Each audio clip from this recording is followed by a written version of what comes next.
It's a busy day at Paddington Station. So you're better off wait for the Penzance direct train. Yeah. Today, after weeks of a COVID-reduced service, Platform 3, Cheltenham Spa 1. All right, no problem. passengers are being encouraged back onto trains. Try to board the front 5 coaches. A loosening of travel restrictions will mean the pressure on Paddington's summer timetable is about to ramp up. The easing today is now going to encourage everybody back to the railway for all journeys, so it's a travel safely this summer campaign, encouraging leisure travel and people to come back and use the railway. Let's travel safely this summer. In Paddington's control room, Graham Parker is helping to get the message across. As part of the new easements in rail travel, we now have to change some announcements. We're going to change to do travel, but travel safely and be respectful to other passengers and staff and all of that, really. We're asking passengers to plan ahead. Travel at quieter times. Purchase a ticket online or in advance and book ahead. The morning rush hour has ended, and it's so far so good at route control. End controller, Sun and Russia speaking. Hello, Rob. Yeah, we're doing fine at the moment. Well, it depends what you're going to tell me, that is. But now, news is coming in of an incident out on track. Right. All signals black. Axle counter has failed. The relief lines are not affected? There's been a major power failure at Maidenhead, just 30 miles outside Paddington, which has caused signalling to fail on almost all tracks, including the main line. Kim, we've lost the up and down mains and the down relief at the moment, and that's Maidenhead to Reading.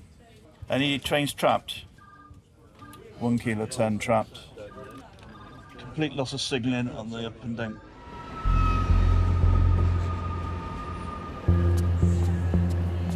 In Paddington Control, Special announcement for passengers at Paddington Station. Sanjeev Sharma is bracing himself for major delays. We had reports at loss of signalling affecting the up main and the down main lines around the Maidenhead area. So at the moment we've got problems with the power supply. But events suddenly take a surprising turn. All right, brilliant. Everything's recovered. And we're running, will we run normally?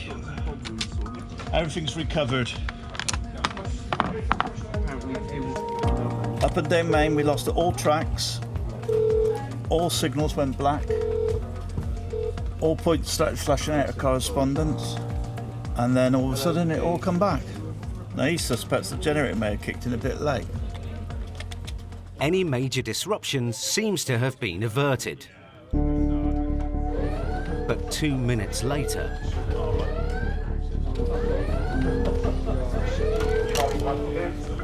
Yeah, 2 Charlie 1 2.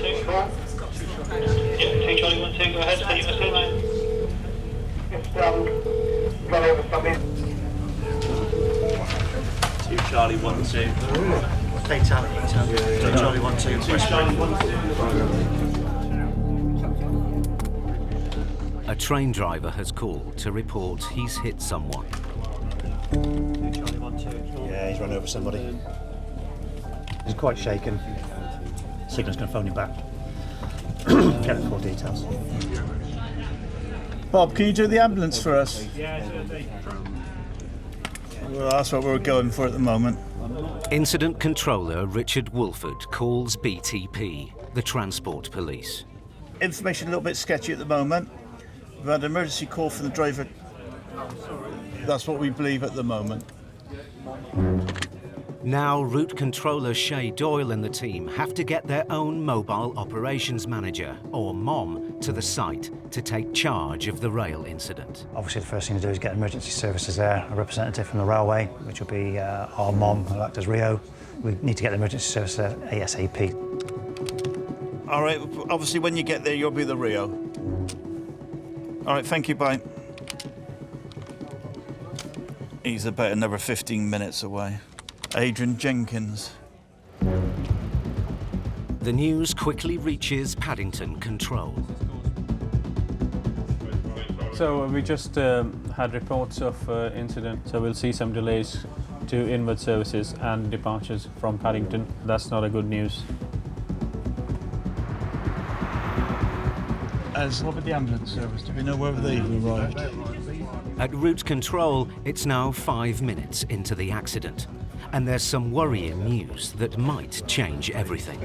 We're moving on. There was a male walking towards the train wearing a HV vest. The man was wearing high vis. Wake everybody up then, P-Way, S&T. It might mean he was a railway worker. We just had a train strike a person by Whiskey 94 Romeo. The person was wearing HV clothing. Can you make sure your staff is accounted for?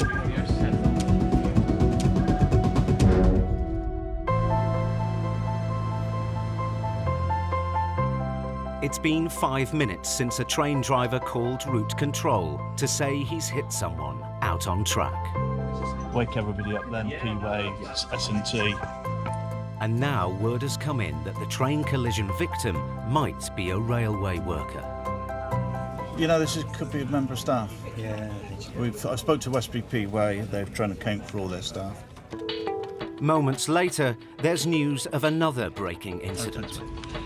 Kim, lost all signalling up and down main line again. It hasn't recovered this time. The signals at Maidenhead have failed again. Lost all the mains. Talking by one on the down relief. Route control now has 2 serious incidents happening at the same time. I've watched Joe being contacted. Yeah, he was trying to ring us when we was dealing with his fatality. It's going to be a 10-mile-an-hour job on this. Person struck by train happened, and then literally 5 minutes after, we lost all our signalling at Maidenhead, which is having a major impact on our train service.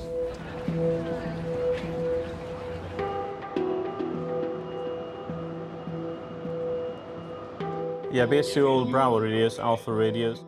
At Paddington, Sanjeev Sharma is having to deal with the fallout from both incidents. Just to let you know, we got some disruption around Maidenhead due to loss of power supply and the signalling system being affected. So expect some delays to arrivals, and there will be delays to departures as well. They've actually shut the up main and down main by the looks of it. So the relief lines are open, but obviously it's a small passage, so they'll be congested around Maidenhead area. So it's quite vital that we get this signalling issue sorted. 110 miles away, railway emergency responder Adrian Jenkins has arrived at the scene of the fatality. When I arrived, BTP were here and civil police, and when I entered trackside, I could see there was a fatality.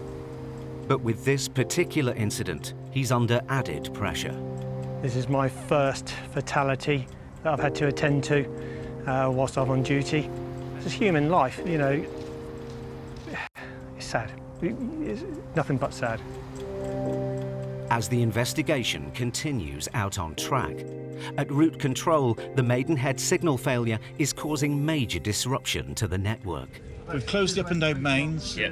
It looks like we've lost both links to FTN site. So the up and down mains closed, we're running everything on the relief lines. If it fails, we've got topped by one signal on the down relief line. And at Paddington, cancellations are beginning to escalate. The 12:52 arrival from Bedwin is cancelled, hence the 13:07 departure to Bedwin will be cancelled as well. So they're coming thick and fast now. Are you alright, guys? Which train are you waiting for? I do apologise, there's some delays to your arrivals. And departures this afternoon. We've had a cancellation with our 1404 service, so currently what we're doing is letting all our customers know the next fastest service out to Reading. Jump on that, we can help them along the way, get them to Reading, and they'll be able to at least make that 1404 service from Reading. Out on track and at route control, the investigation into the identity of the victim is still ongoing. We've accounted for all members of staff in the Westbury area, P-Way, off-track, S&T. So who this person is wearing an HV vest, we don't know at this stage. Moments later, there is a more detailed description from police on the ground. It's a lime green vest. Sorry? Lime green HV vest. Oh, lime green. Oh, right. It's not our staff involved. Adrian Swindon, Mom. It's now been an hour and a half since the fatality on the track. Hello, Richard. The victim wasn't a rail worker, but remains unidentified. Yeah, I'm all right, Richard. You've got to move on and upwards. And the on-site police investigation is coming to an end. Once it's been dealt with, we need to get the make sure the crossing's clean. Yeah, I can do that. All right. Brilliant. Thank you, bye. Undertaker's 5 minutes away. Taken photos of the entrance points to the crossing here. Network Rail have a duty of care to maintain the railway, make it as safe as possible. You know, if you walk just straight up here and we didn't have a sign to say stop, listen, beware of trains, potentially you wouldn't look left or right and just walk straight out in front of a train. It's coming. Route Control Manager Swindon, Chase speaking. Back at Route Control, there's some good news from the engineers about the Maidenhead signalling failure. Looks like they found the problem with Maidenhead. They found it? Power supply unit, which they've replaced and it's held up steady. Right, so do you think we could go back to normal working on the up and down mains then? And there's also been progress with the train involved in the fatality. We've got a driver to take the train forward from the incident, and hopefully within sort of half an hour we should be back to normal working. Been a busy old day. Kim, I'm just going to reopen the up and down mains, all right? The driver who witnessed the incident will receive counselling and time off. But it's been a challenging day for everyone involved. Well done, you. And we're running up and down main lines normal now. Well done, mate. You okay? Yeah? Yeah, we're fine.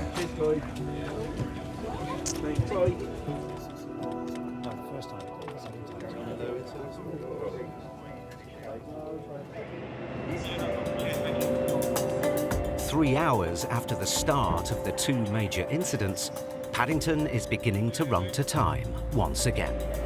At the moment, most of the services are looking like it's going back to normal. So it looks like we're getting back on the track now.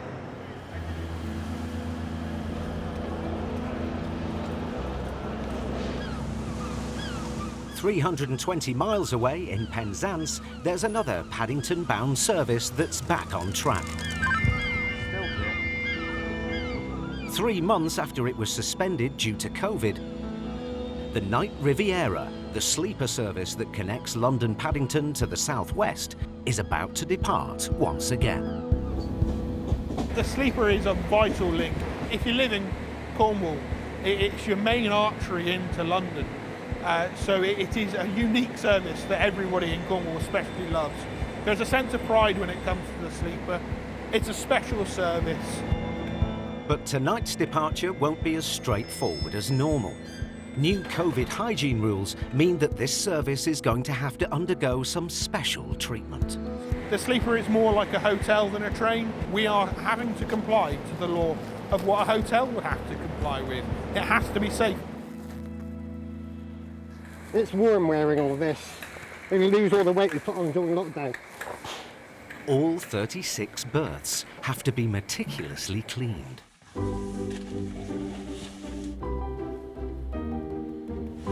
Everybody makes their own bed in a different way. Still trying to work out how to fold them properly. And as well as the 3 sleeper carriages, the train has 3 seated carriages and a lounge car, all of which also need to be disinfected with a vaporizer called a fogging machine. When I start the fogging process, I begin right at the top end of the coach and work my way backwards. I fog from ceiling, sides and walls right down to the floor and go surface by surface and then seat by seat. But it's not just the passenger areas that get a rigorous cleanse. The Class 57 locomotive that pulls the sleeper along also needs the same treatment. This is very hard going, but it's a challenge, and I'm happy with the challenge. You've got to be aware of absolutely everything. Hot and it's uncomfortable, but we just get on and do it. It can be challenging, it's a lot of work to do, but if it gets the job done so the trains and the fleet can be out and running, it's absolutely fine. It's now 7:30 and the train has to leave for Paddington in just over 2 hours' time. That's steaming done. Having to do all these extra tasks is going to be a big time issue, I think we're going to find. As the bag numbers increase and the number of customers increase, we're going to be under pressure to get the train completed in time.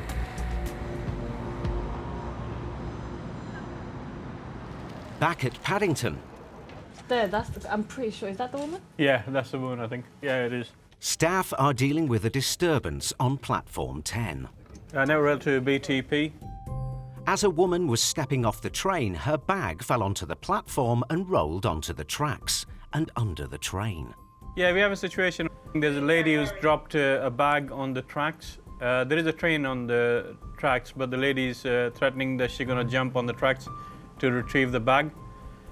Train's due to depart at 1933, platform 10, towards the middle of platform, over. The woman can see the bag and wants to get it herself, even though the train is about to depart. She was right at the edge of the train. It's not safe to dispatch while a customer's standing there. I hate this situation. The police arrive on the scene to oversee the safe departure of the 1933.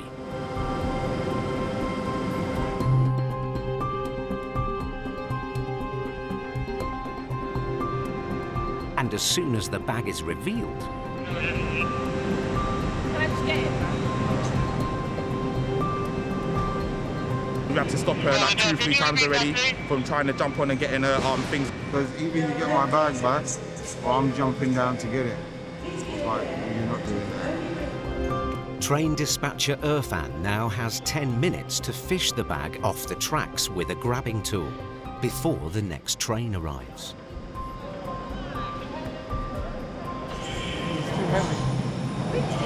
Heavy, I can't get it.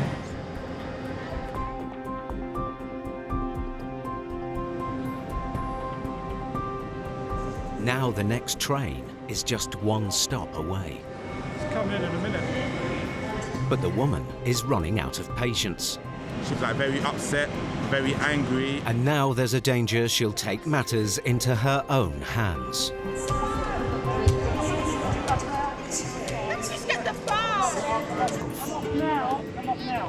Now. And there's a train due any minute. Now. You lot are taking food. The team managed to get the woman away from danger.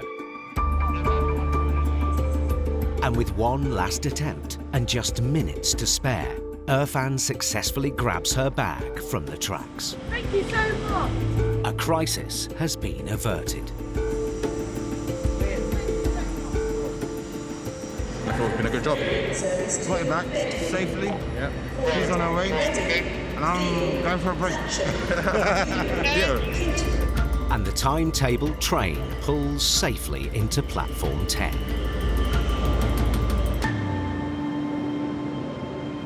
At the very end of the line,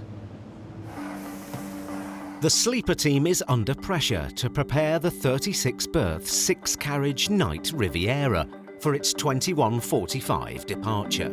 This is the fresh, clean linen. On a good day, it takes about 4 minutes. I never seem to get to 3. But then again, there's always that one sheet who doesn't want to stay on properly. And 10 minutes later, you're still doing it. Good way of keeping fit, though. There's one more crucial step before the train is ready to leave. So that's every single cabin now is sealed. And the only person that will go in there now will be the customer when they board the train. And that is their booked cabin for the night. So everything is safe, secure, and shops, ready for their trip to London, Paddington or wherever up country. Job done. This sleeper's ready All right, so welcome aboard. to take tonight's passengers the 7-hour journey to London, Paddington. Just give the door a bit of a yank. Thank you. All right. Nice one. No worries. Enjoy. Yeah, I liked it. Yeah, I think I'll sleep quite well. See you later. Have a good trip.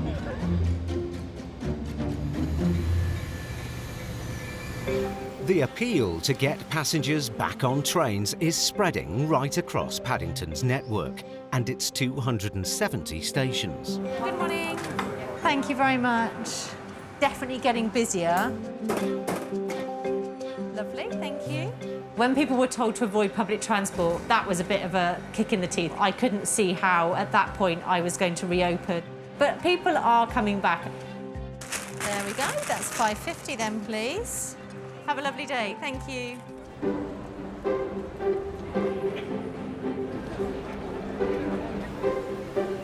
At Paddington, the delayed holiday season is now in full flow as staycationers and day trippers head to the coast. There we go, it's just started to board now. All right, take care. Out on the platform, station manager Dean Haynes is overseeing the departure of one of the most important holiday trains of the day, the midday to Penzance. It's a few minutes to go before we're departure time, so the dispatch staff have now come out. So they're checking the train that all the crew is in place and ready to go. They'll be assisting with the final customers, making sure they board safely and quickly. And then we're hoping for a on-time departure at 12:04. And as the summer temperatures soar, Dean's found the perfect spot to escape the worst of it. It's nice to out of this part of the state, at least you get a little bit of fresh air. So if you're dispatching one of our IETs as a member of staff, it's always, if you get the country end dispatch side of it, then you get a bit of fresh air at least. When you're under the canopy in the main station, it's really hot. I think at this present time, I'd rather be getting on that train now, knowing that the weather's going to be really nice over the weekends, on a beach, cool beer, brilliant. The customers today have got the right idea, going down to the West Country, best place, best place.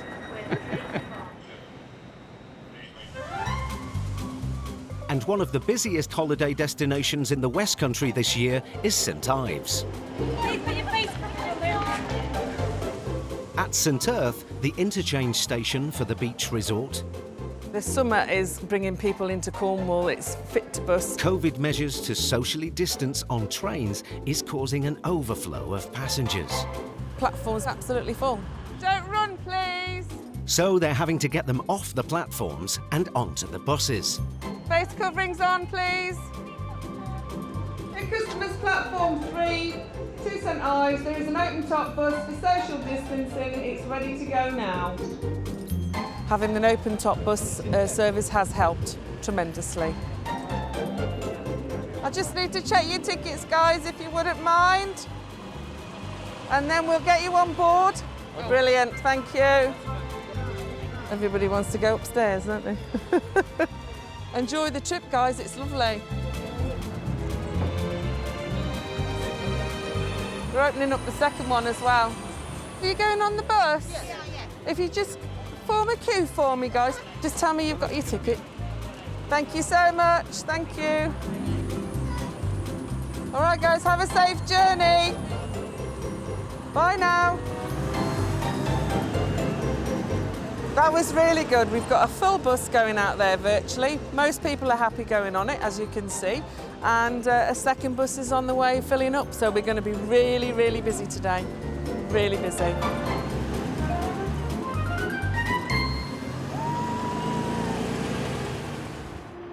Back at Paddington, as the day wears on and the mercury creeps up, Dean Haynes is struggling. When you're in a station and it's like this, it's absolutely stifling. The little things always help. When you have a little fan that you can stand next to for 5 minutes. On the floor in route control, they're dealing with today's first casualty of the holiday weather. An important piece of rail on Paddington's busy approach has succumbed to the heat. We do have a failure up in the Paddington throat area, so we've agreed they're going at 2300 tonight at the close of service. The Paddington Throat is one of the busiest sections in the country. 6 initial lines turn into 13, which have to cope with daily traffic of 450 trains.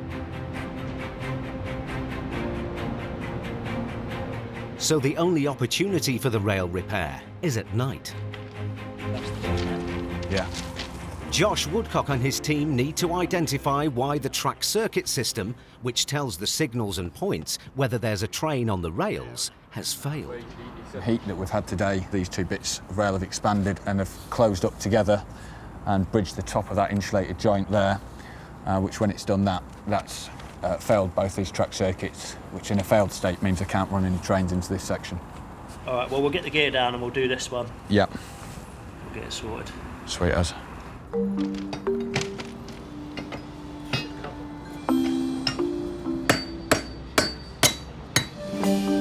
As the team extracts the worn insulated joint or T-piece, it becomes obvious why the circuit's failed. So this is an example of a T-piece.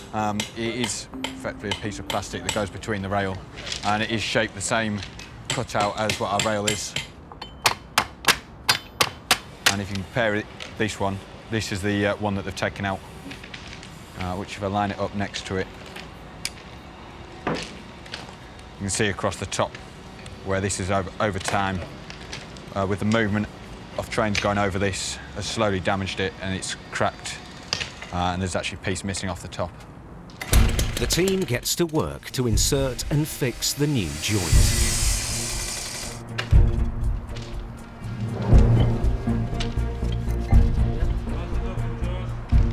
Looking good, mate. The new piece is in and the rail is ground down to a smooth surface. The track will now have to pass a series of tests, and if it fails, the consequences for tomorrow's train services will be serious. It would effectively mean they couldn't run any trains across these 2 sections of the track, which during the day, with it being the entrance to Paddington, would cause a lot of delay, cancellation to services, and severe delays to others. With 3 hours left before they need to be off track, the team gets to work to test whether the electrical current that runs through the rail is now functioning properly. This relay is what gives the indication to the signaller. When the track circuit is failed, this relay will be down, which is what gives our indication that there's either a train in section or a fault with the track circuit. Josh's colleague applies an electric current to the line to simulate a train on the tracks. A reading of 1.2 watts will show it's working. Okay, going down. Going down. Okay. Down. So it's 1.2? Yep. His colleague now cuts the current to simulate no train present. A reading of 1.8 will show the tracks clear and tell Josh the circuit's working. Up. So that is 1.8. 1.2, 1.8. Lovely. Cheers, mate. It's now after 3 a.m. and Josh still has one other test to perform. So what we're doing here is just checking the current flowing through this track circuit when it's working normally. Lovely. Success. That's this track circuit all tested, and this can be booked back in working order. So we're happy with the work that's been carried out, happy that's rectified the faults, so we'll get clear of the lines and we can hand these tracks back to normal running well within time scale.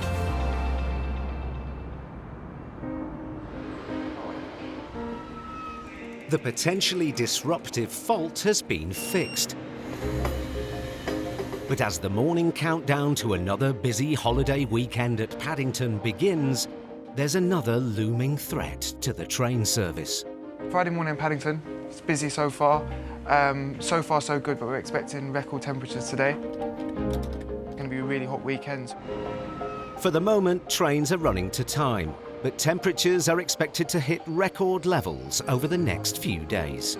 We are prepared for these sort of things, you know, when things go wrong, signal failures and stuff like that. It's pretty much like a normal day, but more things can happen because of the hot weather. It brings more problems with it.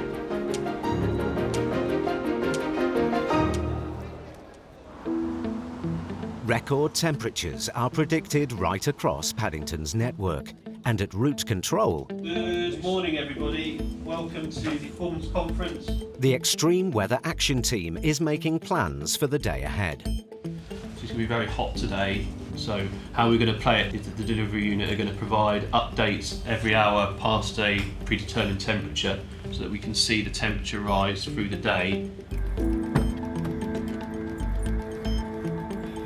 Out on track, teams are already in place to monitor rail temperatures and respond to any heat-related incidents.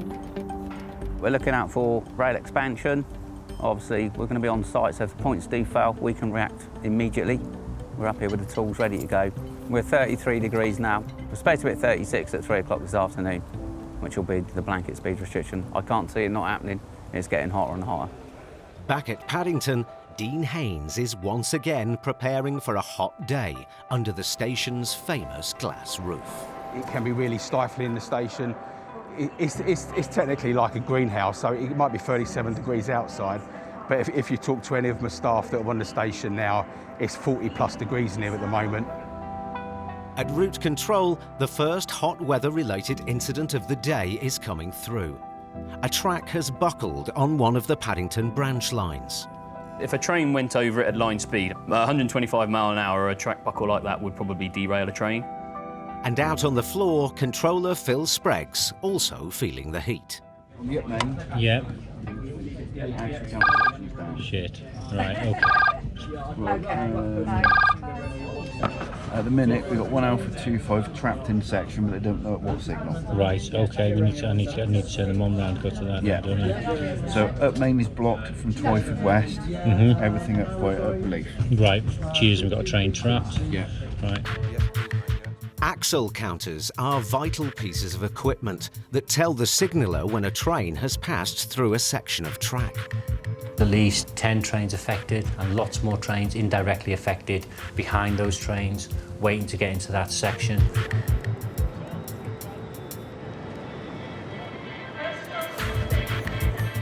At Paddington, delays are beginning to stack up.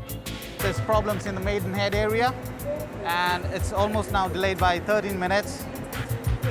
They might be delayed further on as well, so we'll try our best to get to the service on time further on the journey.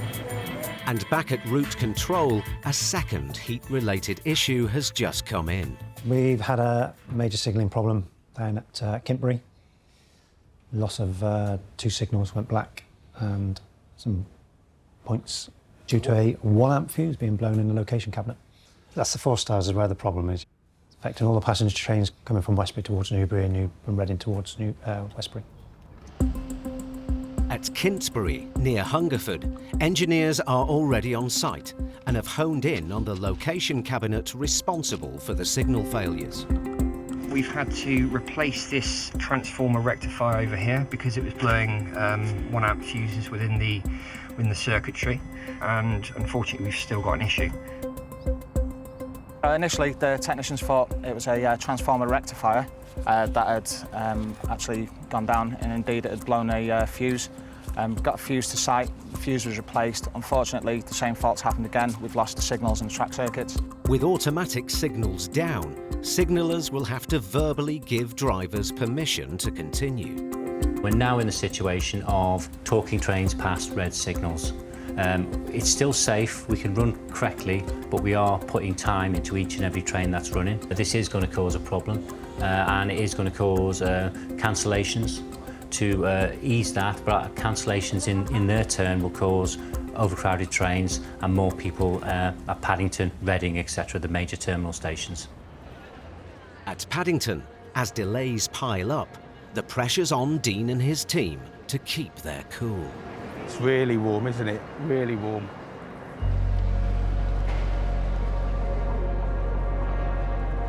All the staff are doing their best. We've managed to get some water, so that'll be placed around the station for the staff and customers to use. So just about making sure that everyone's as comfortable as they can be in the heat today. Back at route control, there's now a new incident unfolding.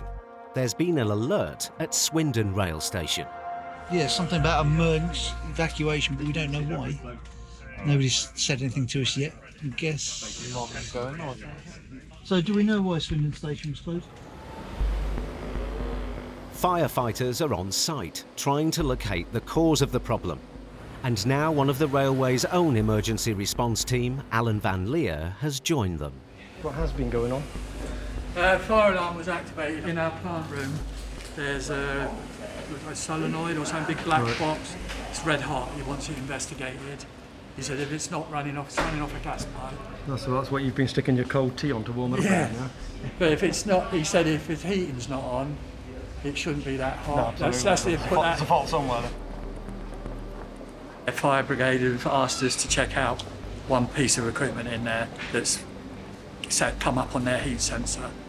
Until you know what's going on, it's members of the public safety is the #1 concern, isn't it?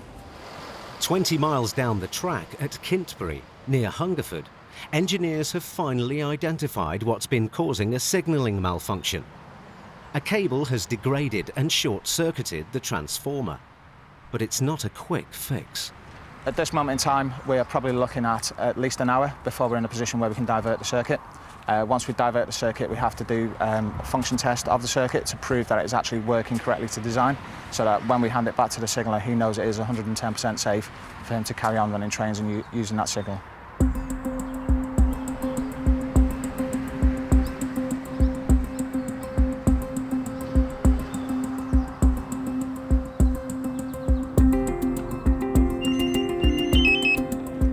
After an anxious hour, Incident Control gets the news it's been hoping for. Hey, hello, Simon. So you're giving him normal working, but you're going to... OK, sounds good to me. Thanks a lot for that, Simon. Cheers, bye. No. Normal working at Hungerford. And at the evacuated Swindon rail station, there's also good news. They've discovered that the fire alarm was triggered by a piece of electrical equipment called a solenoid.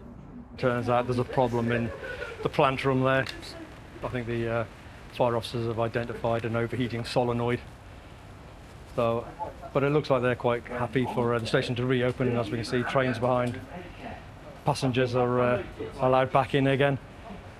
But the general area where the plant room is still sealed off. Station has now returned to normal running. Passengers are being allowed back on board. Everything's good to go.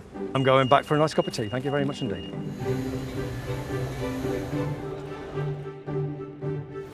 At Paddington, the timetable is back on track, and staff have survived a disruptive start to the weekend. And at route control, more good news has come in from out on track. Well, at the moment, the heat watchmen on site have reported the temperature is dropping in numerous sites. It's very good news for the railway, yes. But nothing stays the same on the railway, and an upcoming change in weather will almost certainly bring a new set of problems down the line. I think the weather has changed because a lot of the staff out on site are reporting possible thunderstorms developing. We may develop other problems.